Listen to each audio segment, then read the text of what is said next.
And then after the citizens' comments, the board will have some discussion. I am going to ask Mr. Madden to keep time and give you the signal for 1 minute left, and then when your time is up. You may have questions. We will, if you have questions, we will be writing them down and taking notes. And then we can try to answer those after everybody's had the chance to come up and speak. Right. Yeah, so we're looking for, tonight right now, we're looking for comments on the plans that were presented. Like I said, 3 minutes. We'll have you sign in with your name and ward. So if anybody wants to speak, you can come up to the podium.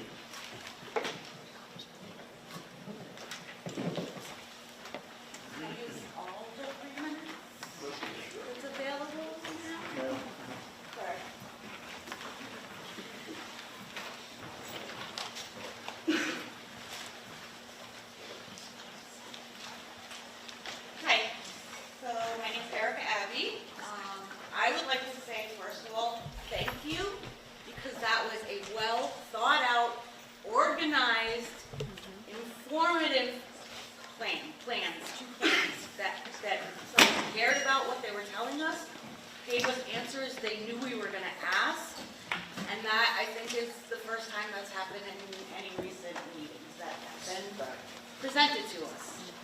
So I understand this is mostly about that discussion, but I feel like we're still not getting any answers in even most recent questions that have to be answered before there's any trust. Like, there's no trust. It keeps being said, and nobody is helping us get that trust back.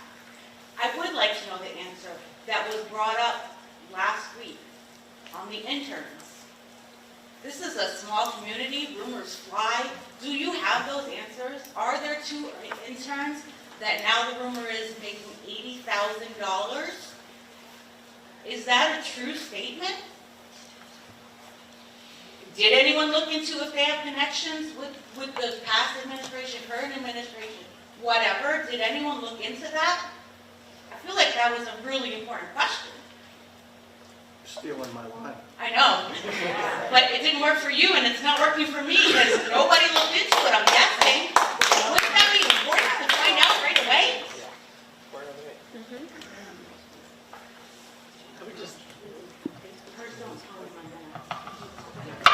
The clock doesn't stop. Keep talking. So that's my number 1 question. During this phase, we are looking to have the questions and comments. We can't answer the questions and comments during your 3 minutes. So let's hear the questions. Okay, so that should be on the agenda, whether that was answered, because I'm sure everybody wants an answer to that question. You talk about righting this ship. Welcome. Sorry you've come into this mess. Where are the policies for the righting of this ship? Where are the checks and balances starting? Because they've not happened. We've had no checks and balances, obviously. So what is happening to make checks and balances now? You're new to us, so who's checking that you're doing the right thing, making the right decisions? Who's doing that? We need an answer for that, because how can we move forward not trusting and no one's still checking any of this? What's gone on has gone on. We can't change it. We obviously need answers for that, but we need to hurry up and get moving forward, because we're not going to fill spots of empty teachers, nurses. Who in their right mind would come here?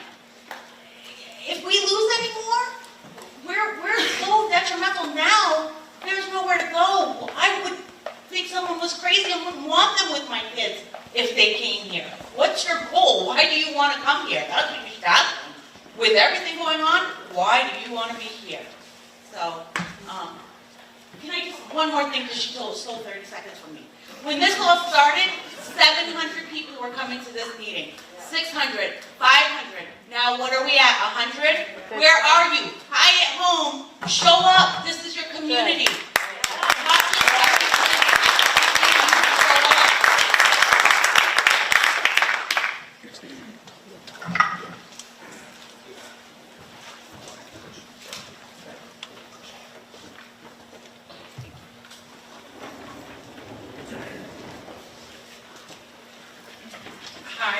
on homework one. So there's a couple components to this that I just wanted to touch base on again, because I work with the kiddos mental health field and kiddos in Claremont, New Hampshire. First off, thank you. That was an extremely well thought out plan, from transportation, making sure staff and kiddos aren't falling between the cracks or not heard. I think something that we also need to really remember is communication and effective communication. This entire time outside of that presentation has been disgusting. Staff hasn't been told things or finding out on What's Up Claremont, wildly inappropriate. Families that are going to be directly affected, finding out on the internet, not appropriate. And then they're just asked to deal with it and roll with it when they're given snapshots of half of a conversation. That's not transparency. I think part of what makes our community strong and why our educators here are so incredible is because every educator has effective communication when given proper information to delegate to their families. If you guys cannot handle that component, allow your educators, where they are already wildly successful in doing that, do it effectively. They can't do that with a verbal drive-by shooting at 10 p.m. the night before. You're putting them in a position to lose trust with families, to lose rapport building, to trigger kiddos that have extreme trauma with needing extra time for adjustment conversations. You're not helping your educators be the best that they can be, because you're putting them in situations that are not the best situations, that are very easily avoided with a transparent conversation. I think that is something, even as a parent, I've been really disappointed in. Finding things out in a way that's not acceptable, last minute, hastily reported bits and pieces of things. Thank you. And I just really want to highlight the perseverance of the entire SAU staff, from top to bottom, left to right. I get to go into the schools, and I know that these teachers are the entire rerouting system for these kiddos who are filled up with anxiety, trauma, a ton of different adversities, and they have to be the calm, and they don't even know if they're going to have a job or a plan or a whatever, because they're given fragments of information. I just think, out of respect for the staff that have chosen to stay when the ship is sinking, you need to do your job, you need to communicate effectively, you need to be respectful to the staff that is working tirelessly to make these students feel safe, loved, and heard. That's your job. That's why you're here. Communication. I really hope to see an improvement out of respect for your staff, who deserve way more than they've been given. Thank you. Well done.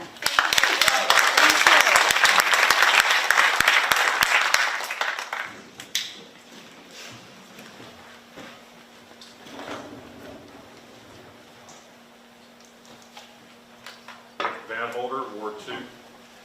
So, look through the two proposals. First, proposal 3 says not as much movement for the kids. Looking at proposal 2, you said the distance for buses is 1 mile. Is that a 1 mile radius from my house, or is it a route of 1 mile?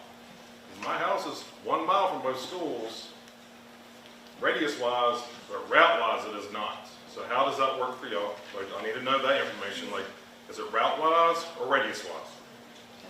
The other one I had is, will y'all be opening schools earlier for parents to drop kids off? Are you going to allow them to drop them off at 7 o'clock in the morning? Because they can't be at the bus stop for some of these kids. Is there going to be a program for these kids to be dropped off in the morning? If the new start date, I'm trying to think of all the things, it starts the 20th. Knowing how elementary teachers put their rooms together and trying to find rooms in these other two schools in this district the best they can, are you going to close Bluff down for a week for those teachers to move if that's the one proposed? Because that takes a long time for that love to be shown in the rooms. Being at the school that they are, the love's already there. They have that love, they have that care. I know they move with their teachers, but it's still a new routine. Statistics show that kids get moved around a lot, start hating education by the 6th grade. So you start moving these first graders through fifth graders, they'll start hating it next year because they don't have trust in the adults in the school and the school board. If we want to build our community, this is going to slowly chip away at our community. I heard you say you're coaching teachers. They did that when they didn't hire those teachers. So those teachers didn't get poached. They had to find a new job. So that's the thing you need to think about. They had to find new jobs. They didn't get poached from the school district. They had to find jobs. So they went to Newport. They went to Westside, Windsor, Fall Mountain, Keene. They might have houses here now they're trying to sell because they don't want to be in this district anymore. It's going to take 10 years for y'all to get the community's trust back, to trust this school district. $5 million in a hole, that sucks. But not having the educators here sucks even more. So you need to make sure you take care of the educators because teacher burnout is real. For real. Because when y'all burn them out, they're not coming back. They will tell their friends, don't go to Claremont. I am burned out, and they will burn you too. The other one is trying to find an application. I'm from the South. I could not find a job in New Hampshire when I moved here. Zero. Y'all are not on any of the teacher applications online. Unless I found SAU or Claremont, I can't find y'all's jobs. So try to outreach, need your other states, you can find it.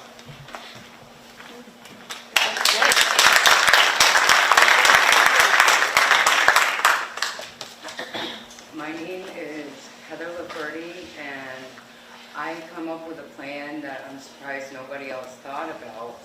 What if we were to get help from people donating money to keep Love open instead of closing it? And then I wrote something. After what transpired from the last school board meeting and some tears and uncertainties and concerns for our children, I just want all you to know, whoops, sorry, I messed up. I stand with you. I want to take a moment to say, I see you, I hear you, I validate you, I value and appreciate every one of you. I also believe that Bluff isn't just a school, it's a family, full of love and understanding, and truly breaks my heart that the teachers feel undervalued and some, if not all, unseen, and their words are being pushed under the rug instead of validated. Just know sorry, I'm a little emotional. Anyway, I'm just going to say I do not want Bluff to close. So if people want to actually give the kids something to smile about, please help donate so they don't close.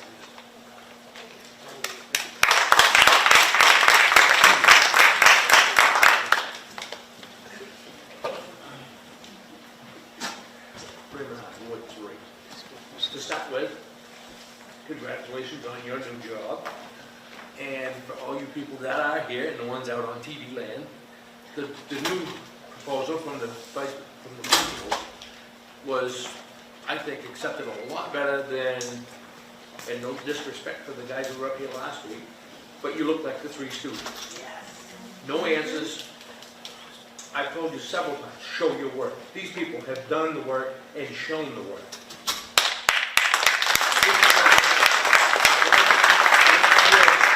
You say, well, this is the way it's got to be, and we're going to save $60,000. How much is it going to cost to close that school up? You know, you just gave us one number, nothing else. Give all the information. These people have done that. So I suggest that you go with what they've done.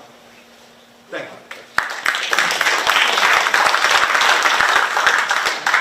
Somebody turn the mic on. You gotta turn it on, not working. How about now? Nick Kolosky, Ward 3. This is a night and day difference in presentation from the last meeting to this one. And you can certainly tell the difference when something comes from the educators within the buildings themselves. So I appreciate what you put together.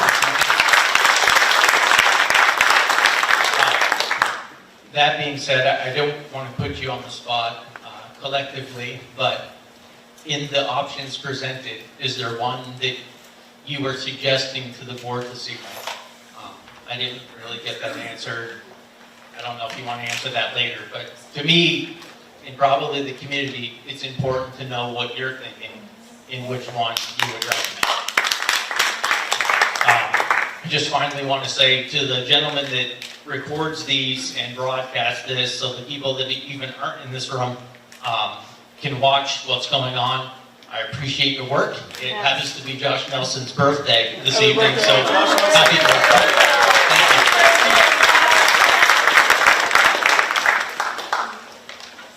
Good evening, Sherry Williams from Ward 3.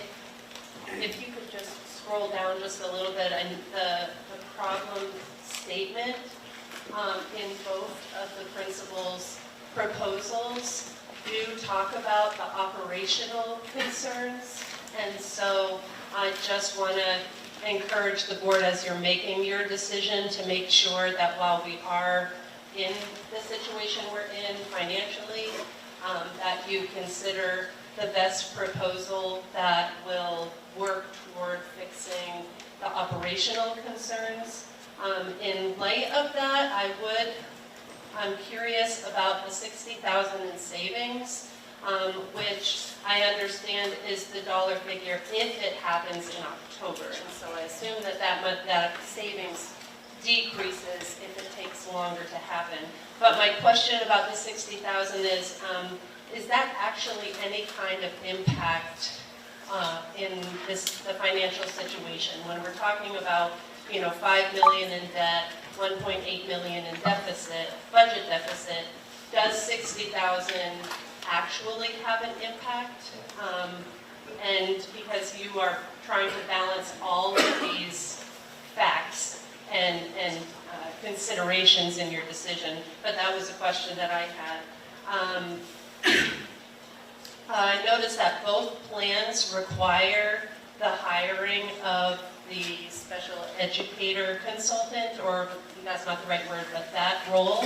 And I know you discussed at the last meeting about the hiring freeze, how that process works out, but if you could address in the process of making your decision tonight, or at least acknowledge that somebody has to be hired.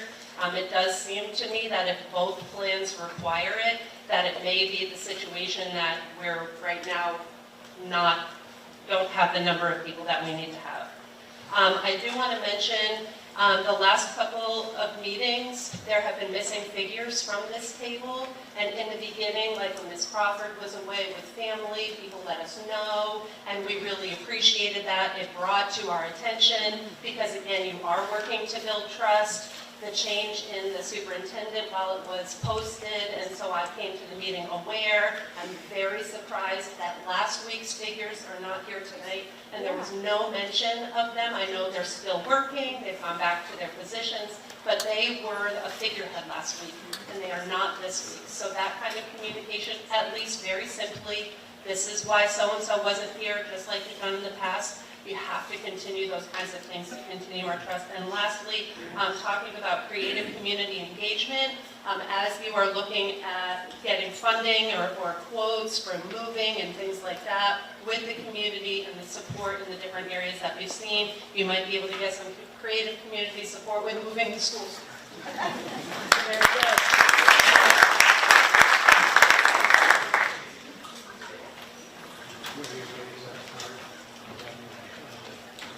This means it's done. This means you got 1 minute. Fritz Bogus, Ward 2. Can't hear you. Fritz Bogus, Ward 2. Good evening, Claremont. Can I ask a question, or does it have to be about anything? Does it have to be what's on the screen? Whatever you want. Okay. I heard a rumor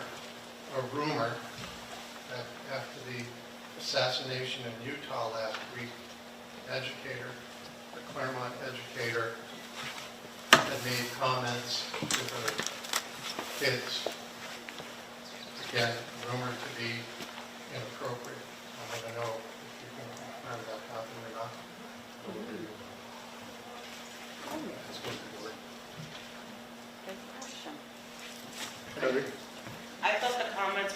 about Bluff.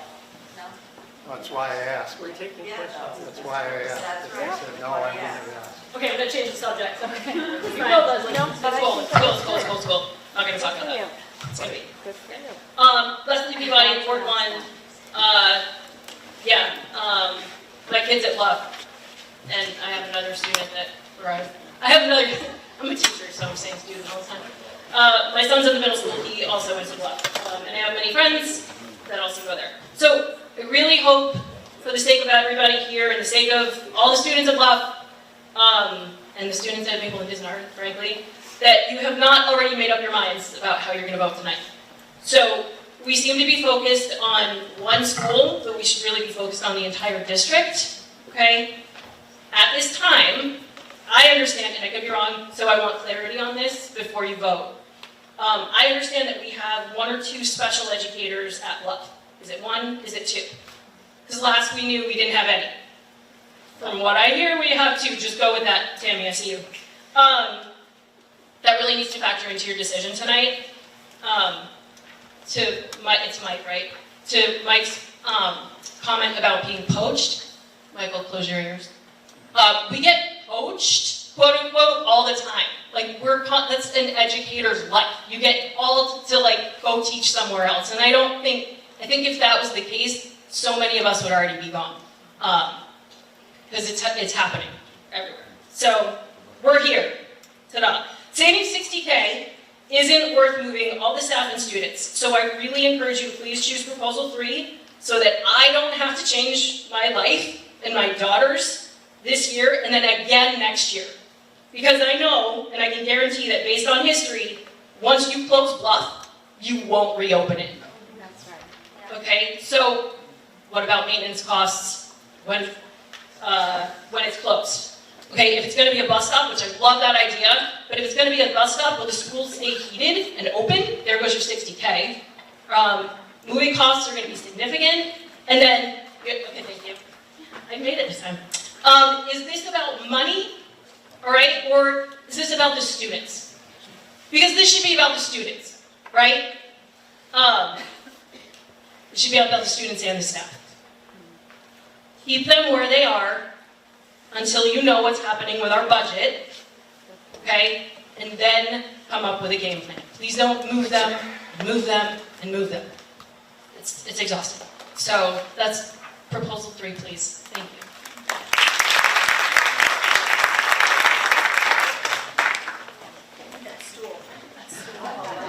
Lord. Hi, my name is Karen Everhart-Holder. I am in Ward 2, and I am here as a parent. I have 2 little, very proud Bluff Tigers at home.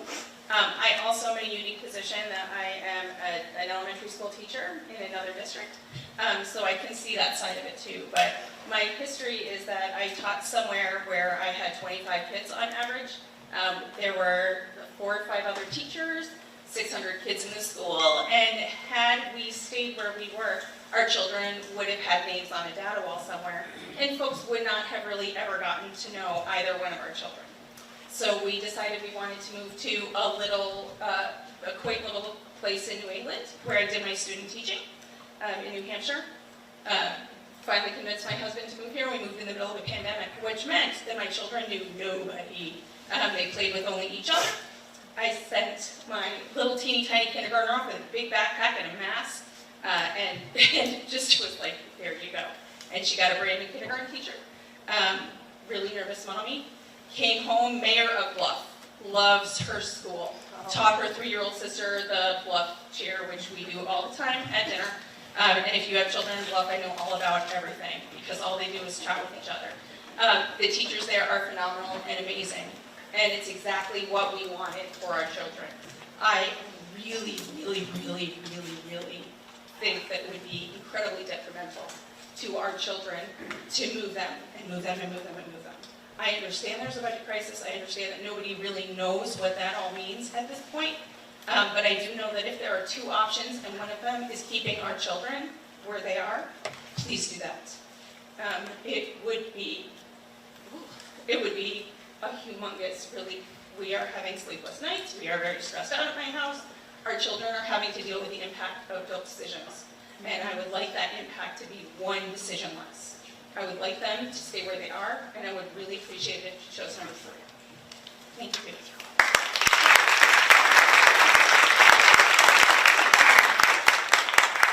Hello, board and everyone. Amanda Barton, Ward 2. I want to make a couple of comments about Proposal 2 and Proposal 3. Start by saying thank you, administrators, for the proposals. This is kind of what I was hoping that we'd have discussion last week, but that's neither here nor there. One comment about Proposal 2, if we were to, combine the schools, let's hope we don't make any staff reductions ever. Like, I don't want this to be a reason to reduce staff next year. We all know we could never afford such things. So I hope that the board keeps that in consideration, and we still look forward to a longer-term plan as well after this, if we go with Proposal 2. That's my comment. And another comment that was asked is families that, if Proposal 2 was to go through, could families that have students in those multiple grades, could they petition to have their son or daughter join a different class at that school? They really wanted to keep their family together, and that was more important than staying with their class. Just throwing that up there in case that comes up for those families.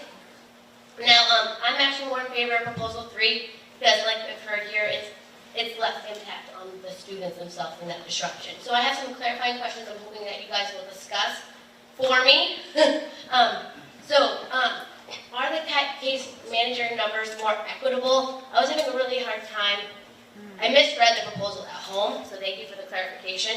And I'm just trying to figure out if, their loads would be similar, especially in terms of time, right? So we know not all cases are the same. So just because someone has 10 and someone has 15, they could be completely equitable. So hoping that they're equitable in that stance for teachers. And if they are or are not, are our Maple and Dizdar special educators expected to travel to Bluff to do those services? And if so, I really think that we should be looking at teacher compensation for these types of things, right? We heard the other day, we need to value our teachers. These are amazing people. I would hope, amazing. We've said that. I think that's very clear. That's why my kids are still here at this wonderful town, because I love the teachers here. So I think if we're going to expect more from some of these teachers, let's ask for some compensation. I would love to see some more creativity, like can we get some volunteers to cover lunch duties so teachers can do special ed services, right? We have those options. There's a lot of people in town who want to help. We've heard that, and it's amazing. So let's kind of keep those ideas going. If we have to go with Proposal 3, let's think of all those options as well. Maybe have that discussion. Thank you. Well done.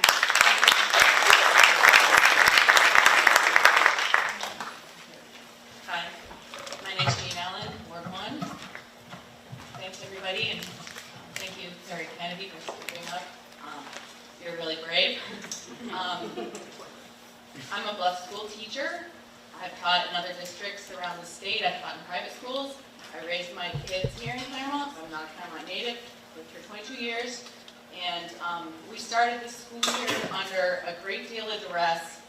My taxes here in Claremont have gone through the roof. I'm not happy about any of that.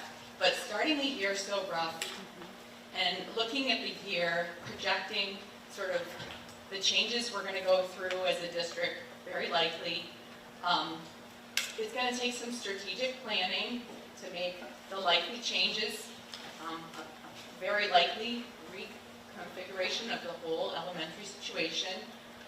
That's something that we've got a lot of talent in the district to bring to the table around those kinds of discussions. But frankly, it's only a few weeks into the school year, and emotionally, this is really impactful. And I want to do the best job that I can do for these students. And moving to another building is asking a lot of us. It's asking a lot of our kids. And if the kids are moving again next year because of this reconfiguration that we'd like to map out to a T, is just untenable. So let's just keep the school open for the year for everybody's sanity so that we can be the very best that we can be for one last year and give it everything that we've got and do the best we can to plan for a proper reconfiguration. Please, let us go with Plan Three. Principals plan two. Plan three, please. Plan three. Thank you.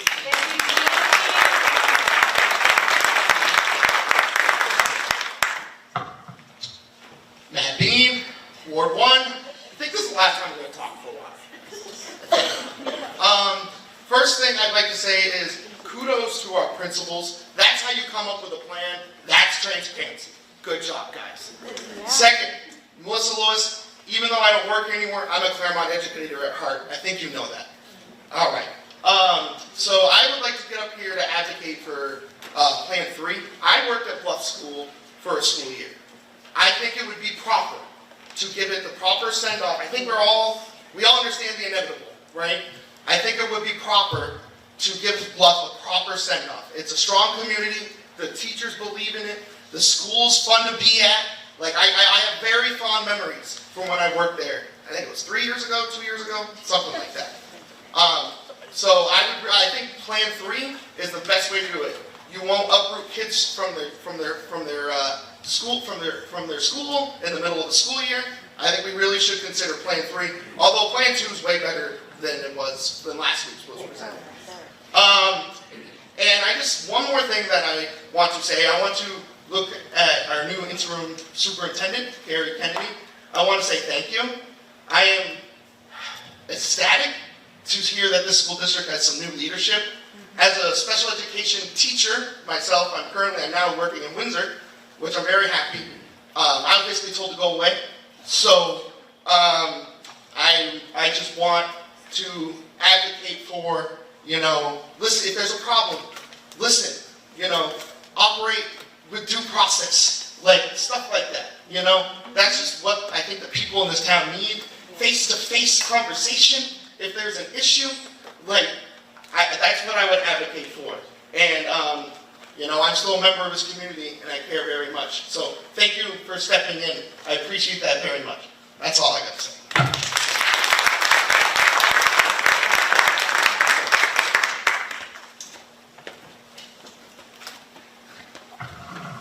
Hi, everybody. Can you hear me okay? Yes. Thanks. I didn't expect to speak because I spoke last week. I didn't expect to speak last week, but then the terrible, horrible, no good, very bad plan came up. That was for the educators. But I do end up speaking between these two choices, 2 and 3. I don't have an innate sense of the best choice, so I'm not advocating one or the other. I'm suggesting 2 questions that might be discussed afterward. One, does either plan have any advantages in terms of the key question of resiliency? Does one stand out better or worse in sniffle season? I can't tell. And secondly, and this prior speaker just hit on this, so I'm just reiterating it. It should be part of the discussion that if the reality is that we'll be talking about closing Bluff at the end of the year for future, we know that now. So is that part of the long-term thinking? And I've had the impression it is. So then the question is now or later, and again, I'm not stepping in to answer that. My last point is from my personal experience to the board, something to think about, actually a recommendation that you might want to put in place. You may think less of me when I tell you this, but I was a practicing consultant for a long, long time after graduating from business school. And like some of the consultants I hear the administration talking about, it paid very well. And there was nothing I liked better than starting with a new client who said, can you help us with this too? And then I'd invite 2 of my friends. And then they'd say, can you help us with this other thing? They'd invite 2 of their friends. And pretty soon, the term in the industry was, ooh, we found someone we can back up the bus to. Just back up the bus and send the consultants. That's Anderson Consulting, if you want to know. So that's a model, and I hear a lot about consultants. I'm not talking about contractors. Contractors are a different thing. We know what that is. But consultants are terribly expensive, somewhat kind of like a worm. They get in there sometimes. So I think I've heard so much words about consultants from the administration, this consultant, that consultant, that any hiring of consultants or interns always be, here going for a board level approval before that happens. I just can't fathom why that's not possible. Maybe it's not possible legally or administratively, but if it was my board, for a corporate board, I would say, yeah, you can't do that anymore. You gotta come to us and get approval for it. So that's my idea. Very good.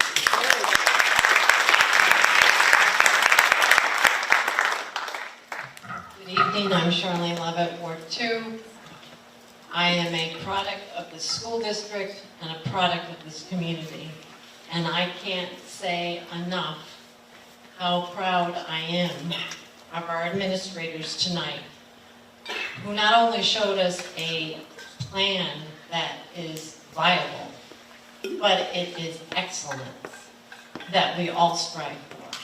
And it is good to hear this level of excellence when so often we are in the media for less than positive things. So thank you. Thank you for taking the time. Thank you for presenting to us in a way that makes sense, that is a viable plan. Personally, I'm for Plan 3. I have, and one of the biggest reasons is that 60K is nothing. I learned on the city side how expensive it is to keep an empty building because you have to winterize it. It costs money, and it doesn't always get offloaded as easily as you would like or think it could happen. But 2, I have a question that has a little bit to do with the fundraising. I know there's a link at the Stevens High School Alumni Association, but I've heard at this meeting and the last meeting that there's a concern, and I understand why, about, I believe, if I understand correctly, there's a lack of funding for substitute. Is that correct?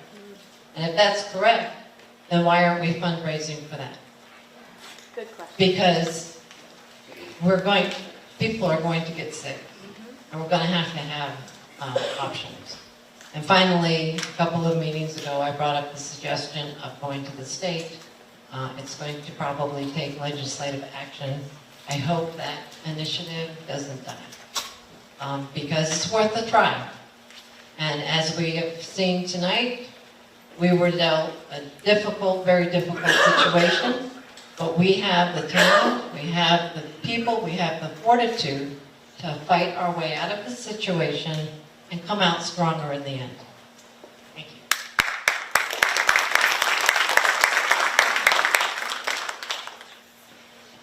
Walker, Ward 1.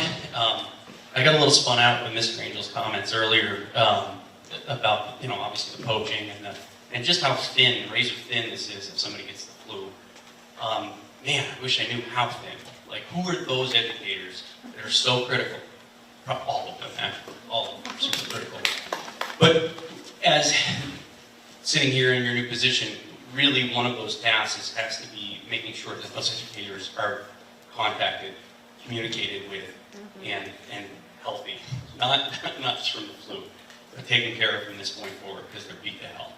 So good luck with that. The poaching, we've heard before that it's something that happens, right? More money here, it's better over there, whatever. Maybe we should try to poach and say, look at our awesome community. Maybe get that word out. I heard another community member say that. I do have to say thank you. This was very palatable to hear those plans. It is very refreshing to have that instead of what we had before. Fantastic. Thank you. I like 3 myself. So, good luck communicating with those teachers and the students and everything else. Thank you.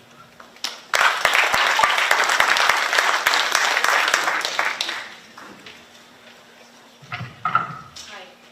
Hi. Can you hear me? No. Can you hear me now? Closer? Okay. Hi, I have 2 hats. I am a 2nd grade teacher at Bluff Elementary School, and I'm also the president of the Teachers Union. I want to speak on behalf of our Bluff students.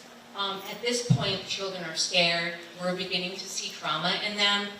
It is really hard for me as an educator. It hits home. They're afraid of the uncertainty that has been created. In our building, it's taken us weeks to be able to build a family atmosphere and environment for children to feel safe and encouraged and want to be in our school. As the union president, I can say that I am concerned about all of our teachers. These principals have done an amazing job to try to advocate for our students. Unfortunately, I do feel that the situation has been very difficult for the board. I personally don't feel that we as educators have been supported, and it's something that really hurts me deep in the heart. And I would like to say that I propose proposal number 3.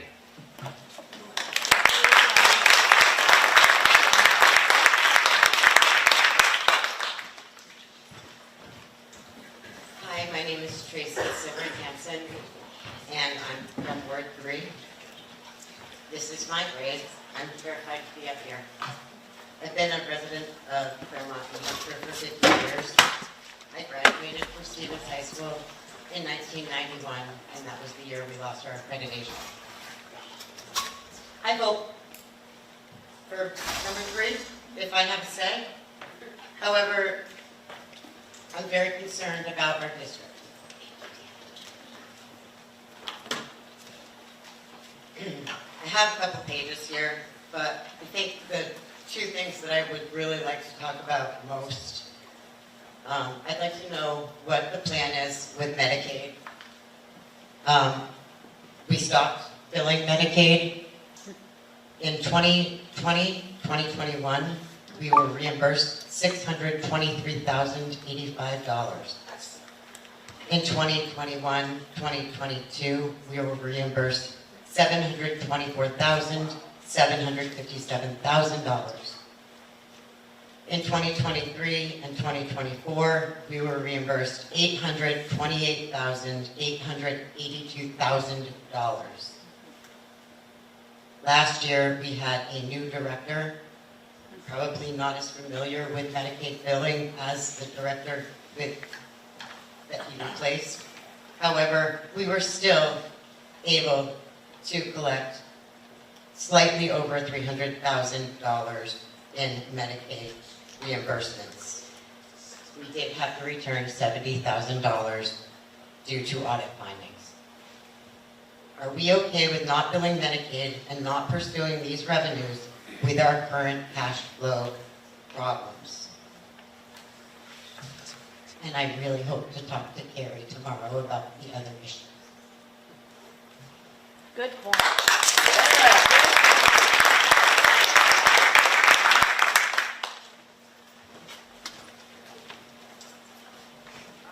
Shelby in Ward 2. I want to thank all of you for your thoughtful proposal that you have given the community. I really stand here before you, honestly not knowing what to say. Right? Not the just wants to be here. This community and these teachers and the staff, they're picking up the pieces since this all fell down. And it's hard. It's really, really hard work. And I don't know what the answer is. And I wish somebody knew. But I would hate moving any child or any staff. But I think we also have to think about our whole community and what that means. And that makes me sad. It really does. And I don't know the answer. But I think we have to remember all of our students when we're considering this. And I don't know. Really, I don't know. I'm sorry we're all here. I know.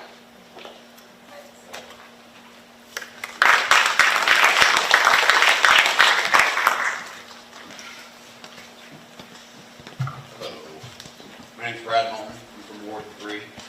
I understand that you're also supposed to vote amongst yourselves for a new board member, or that's supposed to happen at some point.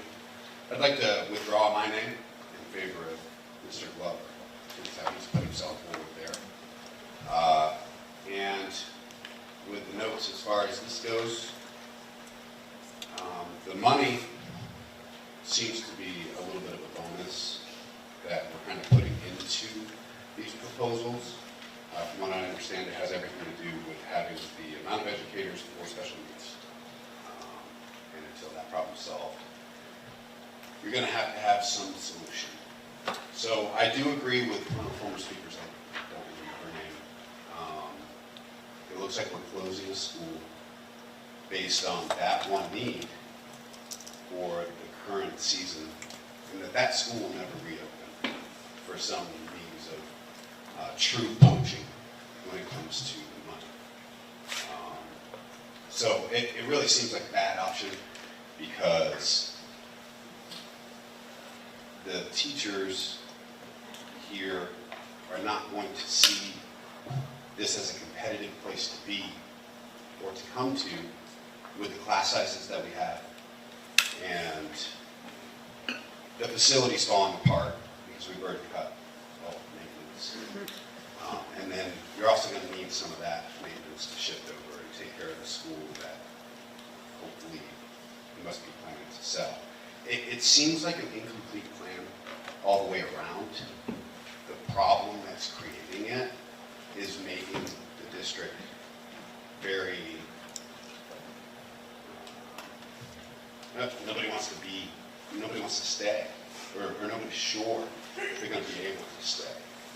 So sticking it out and waiting for a better plan to develop after you have the audits completed, which seems like it's going to be 2 years based on current numbers as to how long it takes to finish an audit.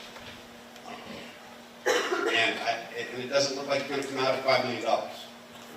You already cut a bunch of money from last year that hasn't been spoken of, as if we didn't know about the problem in March and April, when obviously it was known. And it seems like there's a lot more money that's missing than the $5 million. So closing the school right now seems like it's a really bad idea because you don't have all of those answers. And it really is the demand that we need to know what's actually going to happen. Good luck.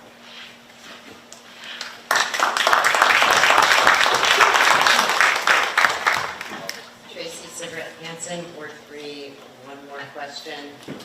I just learned that question. Speak into the microphone, please. Do we have money for substitutes, or are you saying that we don't have money for substitutes? And I guess that if we don't have money for substitutes, how do we have money for stipends? Are they two different pockets? Are they, like, I don't understand. Or consultants. Or consultants? Yeah, substitutes are pretty important.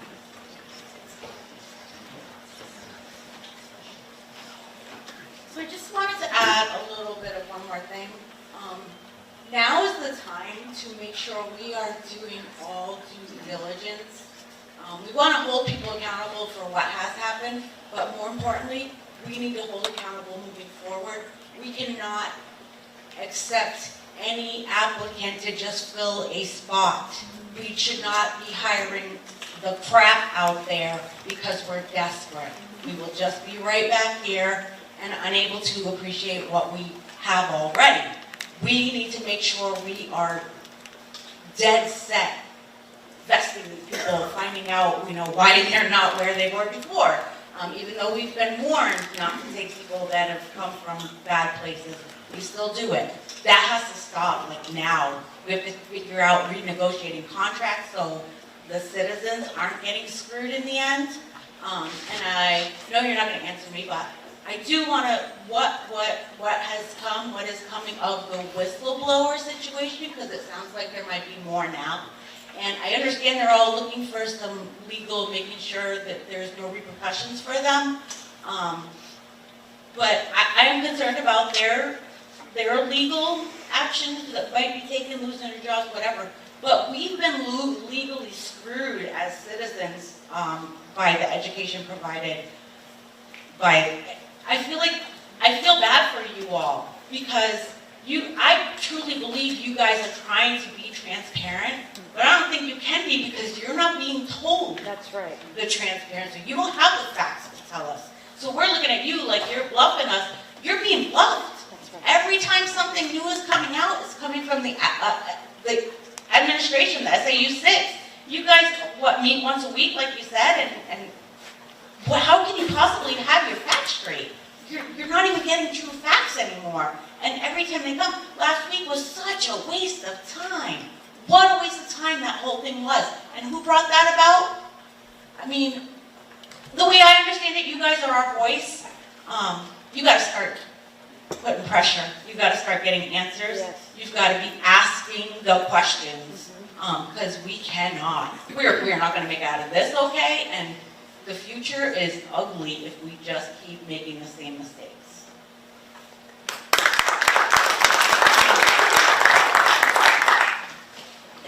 Hi, everybody. State Rep Hope Damon. I just wanted to follow up on Charlene Lovett's recommendation about trying to get the state to put some building aid money to Claremont for the project that was done when there was a moratorium on building aid. There is both a retained bill that actually had a work session in the committee that I'm in last week that is on exactly that, providing funding to districts that did work during the moratorium. There's about 50 projects. It's a lot of money. Pretty much the districts that had projects support the bill passing, and the rest of the state doesn't. So we're trying. It's not dead yet. I don't want to be overly optimistic.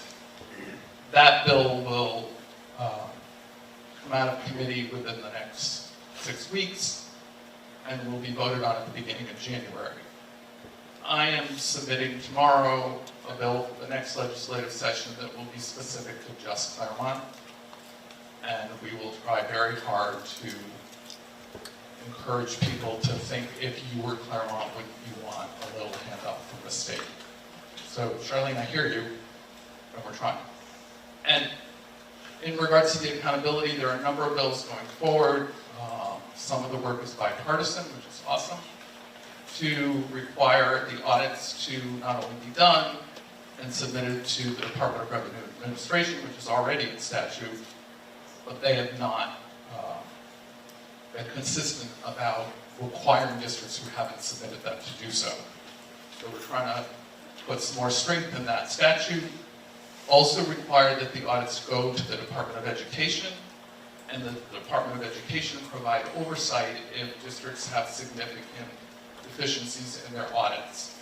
And the Commissioner of Education is on board with that. She wants that to go forward, which should be quite helpful to making that happen. And we are also putting a request for, hopefully, to go into statute. It's a long process, to require that all compliance and financial reports that go from DOE to the superintendent and business administrator, like on title funds that they process for the federal government, that all of those reports also go to all school board members, so that there will be more eyes on what is happening and more awareness of reporting is happening that should be. There's more. I literally have pages of stuff, but mainly just trying to say to people, you are being heard. There is a lot of concern and a lot of work being done. And honestly, my heart as a parent and a person from a family of educators goes out to everybody, and is grateful for everybody who's trying to fix this. We are trying to figure out how to make it not ever happen again. Thanks.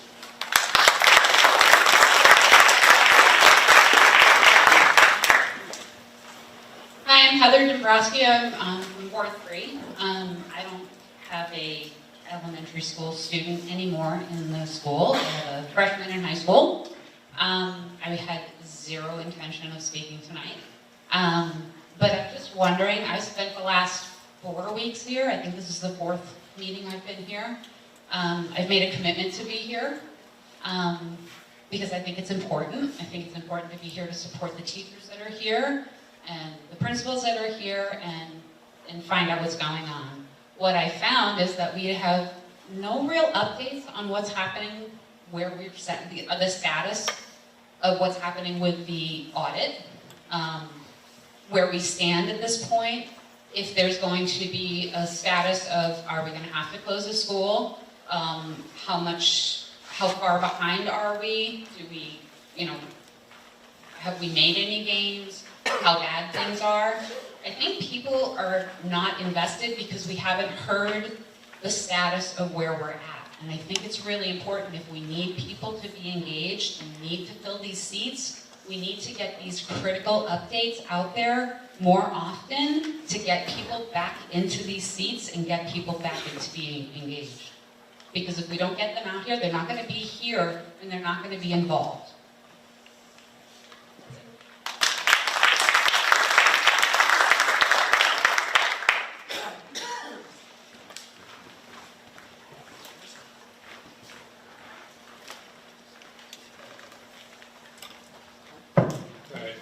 Thank you, everybody, for your comments. At this point, I'm going to close the citizens' comments, open for board discussion, and I'd really probably like to start off with getting administration to answer some of the questions that came up.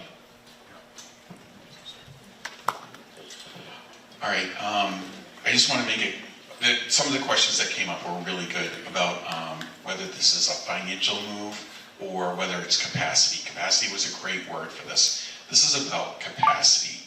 If we choose proposal number 3, closing Bluff is still on the table. If something happens during the winter, like sniffle season, we may come back to the community and say, we have to close Bluff, all right? It's as simple as that. It's not about the money. It's not about the $60,000. It's about whether we have capacity with our staff and the administration to make the tough decision during the year. All right, thank you. Also, I want to just add a few things. So a huge shout out to the principals, all of the educators. You know, I can't say it enough, but I do appreciate my colleagues have had this presentation in the works for a while, and I'm sorry that it took this long to get it to you.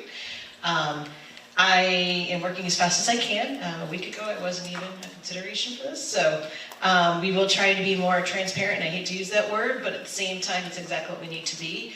I've already approached the board about making sure we have financial statements at each board meeting. We've had personnel updates, things like that. We were hoping to have some more tonight, but we're running out of hours in the day right now, and I apologize for that. Unfortunately, I cannot comment on personnel issues. I know that was brought up, but I will let you know it is being addressed, and it is a very concerning to us. So we won't be able to comment on that, but I just please know, and I know I don't have any trust to give right now or get right now, but if you can trust me that we are addressing things and getting to things as soon as possible.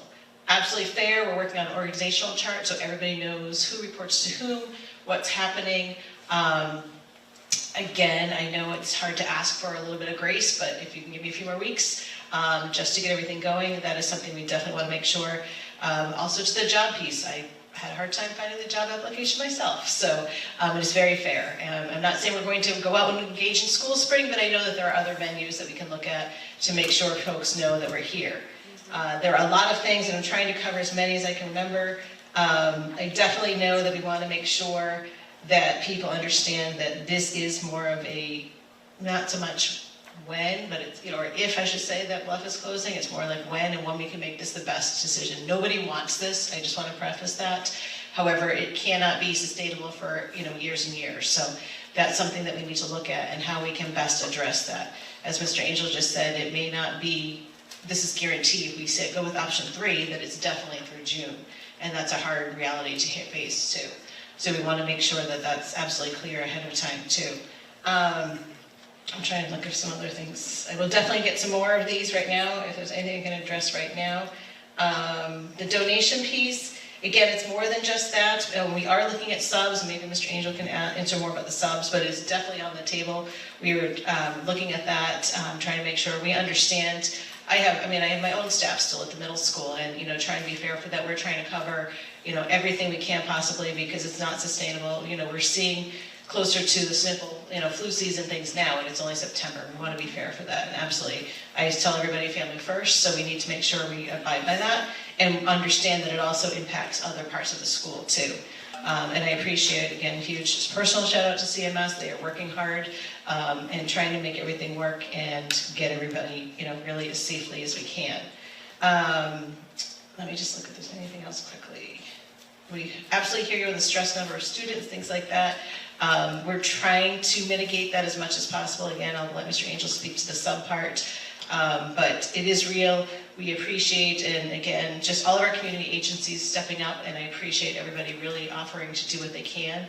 And we just have to be cautious, and I appreciate the Stevens alumni group working with us, because we want to make sure we don't get into another financial issue too. So we want to, I know it's sort of like, we want money right away, and we do, but we need to make sure we allocate everything, what it's going for, and just do our, bookkeeping really well. So just to, again, avoid any other future situations. Do you want to speak to the subs first? Sure. For the subs, what we're trying to do is look at available dollars for what we have, and try to allocate some sort of dollars towards subs. The problem that I think we're going to be facing is finding substitute teachers. So there will be more to come when I'm able to get the deficit number and have a plan to get to the end of the year. All right, thanks. And we do already have some, so we are reaching out to some, whether for different positions, nurses, things like that. So we do have some that are in the works. So stay tuned for very quick updates on the subs. Did our principals have any questions they heard that they wanted to address, or? I guess the one thing I can clarify, the 1 mile from the school is a 1 mile radius, if I'm correct, is that right? I would have thought roof, but. I don't, okay, I guess we need to clarify that then. We'll get that clear. I know it's. The best person to answer that is Pam Mullane. Unfortunately, she's not here tonight. All I can tell you is what I do when a parent asks is I put their address in my Maps app, and I see what comes up. Thank you for not judging me, because we're looking for that 1 mile mark. So that leads me to say route, but I am not the transportation director.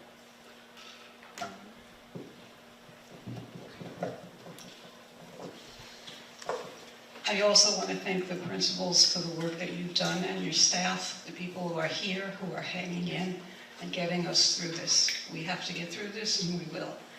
I also want to say I was not here last week because I had plans previously arranged from months ago, and I could not change them. I will tell you, while I was not here, I was on the phone, I was getting texts, emails, so while I was physically not here, I felt that I was here. The concern I have is about the hemorrhaging that is happening. Our staff are stressed. The uncertainty of where am I going to be, what are my numbers going to be for teaching children, and being able to focus on their children in front of them.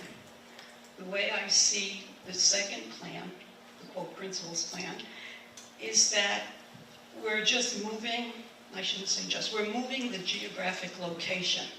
The children will be with their teacher. They will be with their parents. They will be welcomed, looking at the elementary principals, they will be welcomed into their new location. If we reach a point where, and it does happen, children are, or schools I should say, are germ factories. When adults are sick, if there's no one there to cover the class, that's extremely unsettling for children. If we are having students in just a geographical different location, there are adults who can help cover classes, who can continue the teaching for those children, because they're somewhat available, more so than they are right now. And the other piece, and I may have said this, is the uncertainty for our staff. We're hearing that staff is stressed. We're hearing that staff doesn't know if they're going to have a job. They're resigning. We can keep them by having the certainty of having their location, having their numbers be reasonable, and knowing that come winter, they will be okay, and our kids will be okay. What's the progress of the audit? Do we have a number yet? If not, when?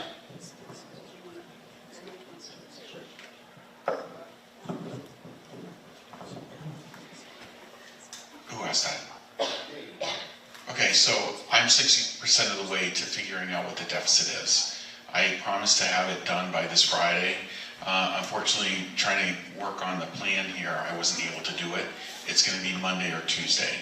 Okay. So the auditor, I'm communicating with the auditor all the time, and I was actually on the phone with him earlier yesterday. Okay. They're not gone. They're waiting for me to complete my work, and then they're going to come in. Okay.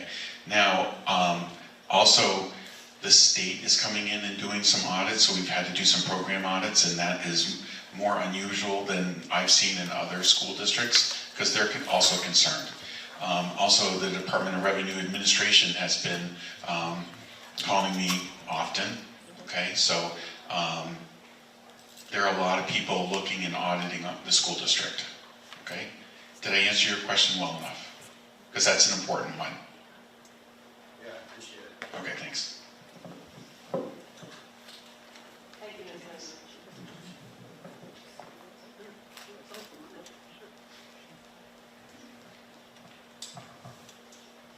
First of all, I'd like to thank the principals for their work. I know that this has been a lot of work for them.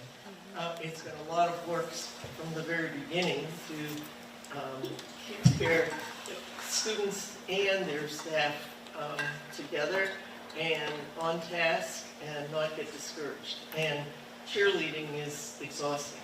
And so thank you. And also thank you to the teachers who are working in a very, very difficult situation. A situation that they didn't create, and they're doing their best. And we all appreciate that. It's terrible. I'm sorry you have to do that, but I appreciate the effort that you're putting in. I think that I've thought a lot about this, and I think that there are so many aspects, so many pieces of this decision that we're making. I'm old enough to remember various closings here when my children were in school. Let's see, West Terrace closed, Wade School closed, North Street closed, and I said West Terrace, somebody else say it. Yeah, and so school closing, school populations are a function, it goes up and down. I'm old enough to be the baby boomer. When I came through, I was the first year of the baby boomers. And so when I was in 6th grade, I had 44 students in my class because that's what the baby boomer happened. We have in recent years, we have had a decline in elementary, in all students in Claremont. Stevens High School used to be 1,700. Now we're at 500. It has been a transition, and so we are taking a look.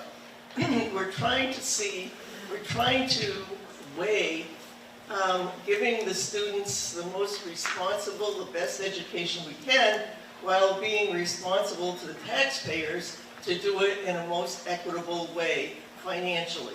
And that's a very tough balance to do. We try to achieve some equity among the classes so that one teacher doesn't have 10 kids and another have 24 kids. There needs to be some equity in teaching assignments. So we're looking at the overall global picture of declining populations in our schools. We're looking at trying to be responsible with the budget. And then on top of that, we've got this crisis of the immediate concern for our finances. And we have been put in a horrible situation that we are in unprecedented area. We do not have the luxury of having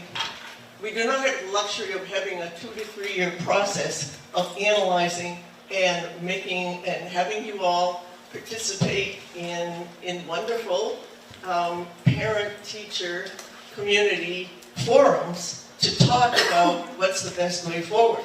That's what we would like to do. I know that's what you would like to do. We agree. But we don't have the luxury of time. We are concerned about the finances. I can't speak for the rest of them, but I want to be able to keep the schools open for the year. That's what I'm working on. I want the schools to stay open for the year. Number two, I want to be able to cover the needs of our students during that year. If I have a couple of teachers out, there's a death in the family, there's a child that's hurt, I mean, the principals can tell you any number of occurrences that happen while teachers are out. We already have a very limited amount of staff. And we have got to accommodate those students regardless of how many staff we have in the buildings. And we're trying to see what is the best way to address the everyday needs of our students, the special ed needs of the students, and the today's what happened situation, where the principal comes in and the principal is down 3 teachers for a variety of reasons. We've been down 12 before and made it work. We can do it. We love them. We'll take all of them. This is my turn. Thank you. So we understand, truly we do understand all of those factors that take their into consideration. That's it for now.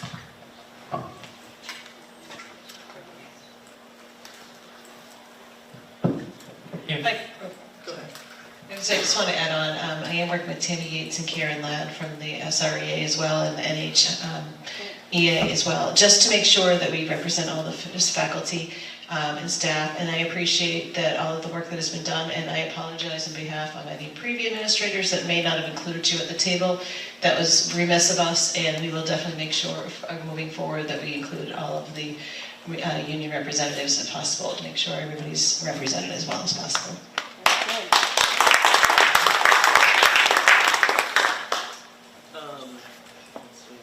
Unless Bill or Mike have any questions for them, I'd like to make a motion of support for proposal number 3. That's my motion.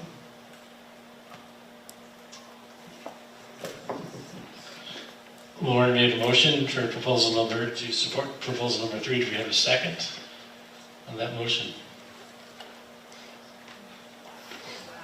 Lauren, do you have any comments to offer for somebody? So we're in discussion now, right, of that, or do we? Okay, so then, can I still talk?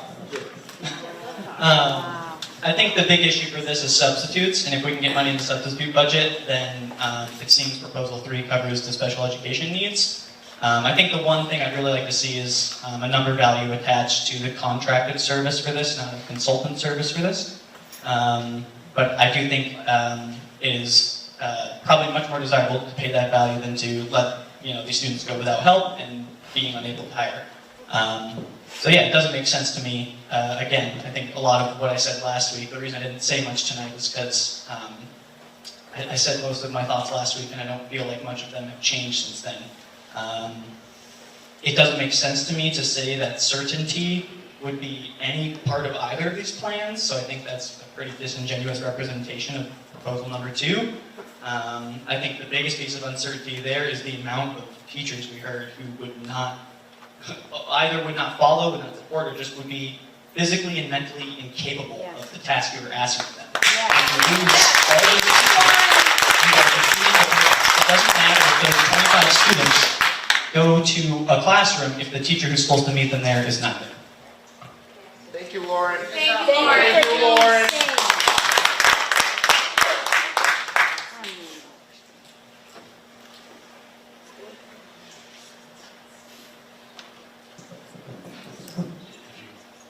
Do you have questions for the?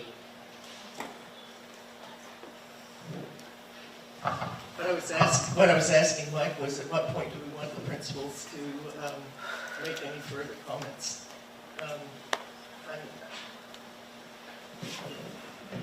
I think the principals have provided a very clear presentation.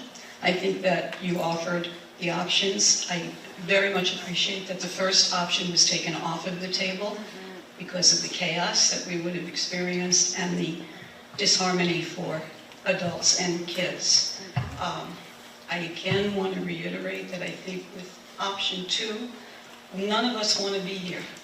None of us. The ideal situation would be to have everything adequately funded, to have teachers breaking down the doors to come into our district.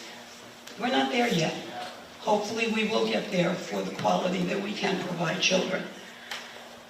And I believe that there will be more opportunity for providing the adults in the room that can continue the teaching and learning that is happening in classrooms and should be happening. That is our focus for our children.